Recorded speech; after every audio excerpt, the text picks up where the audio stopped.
I must note that both of these arrows were tipped with a 100 grain slick trick broadhead.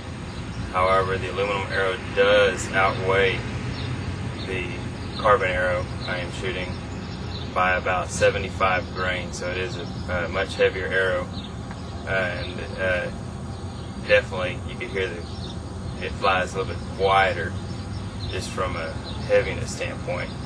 Let's just hope the result as far as you can hear the vane flutter, and we will try a side test too. Arrow number 1, fletched.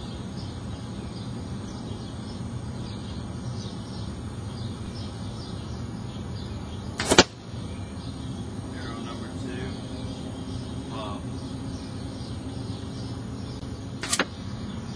All the arrows, of course, was a fletched 4-inch aluminum that I had, and the other one is a carbon arrow, the Gold Tip Ultralight 400